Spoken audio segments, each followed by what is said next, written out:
Former une équipe, manager une équipe, faire équipe, il n'a jamais été autant question d'équipe dans le monde de l'entreprise. Or, paradoxalement, les salariés souffrent d'un manque de confiance dans leur hiérarchie. Fabrice Carlier, bonjour. Bonjour. Vous êtes l'auteur du guide Réussir mon premier management d'équipe. Comment expliquer ce paradoxe ?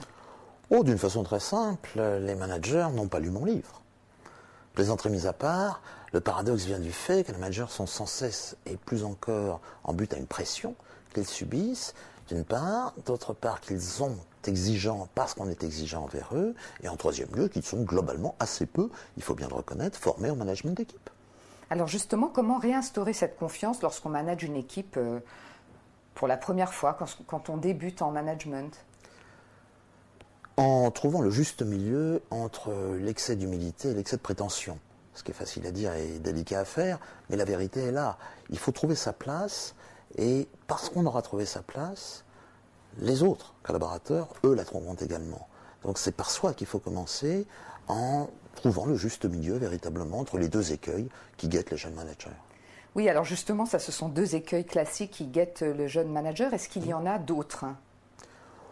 Les deux essentiels sont ceux-ci, c'est-à-dire, d'une part, j'arrive, je roule des mécaniques, ce qui passe jamais très bien, ou à contrario, je ne saurais pas faire, je vais le montrer que je ne sais pas faire, et effectivement, je ne sais pas faire puisque je ne montre pas que je sais faire. Et donc, dans un cas comme dans l'autre, il faut s'en défier. Votre équipe est prête à vous accepter dès lors que vous faites le minimum de pas et de démarches en sa direction, sans la prendre vers le haut ou par le haut, et évidemment, sans la prendre par le bas non plus. Ce qui passe, j'imagine, par une période d'adaptation. Il faut se laisser le temps aussi.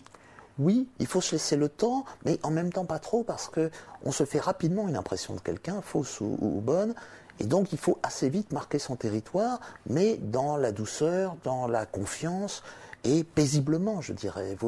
Les managers, les jeunes managers se mettent souvent plus de pression qu'ils ne devraient, et c'est parce qu'ils la ressentent qu'ils ne sont pas très bons, la plupart du temps.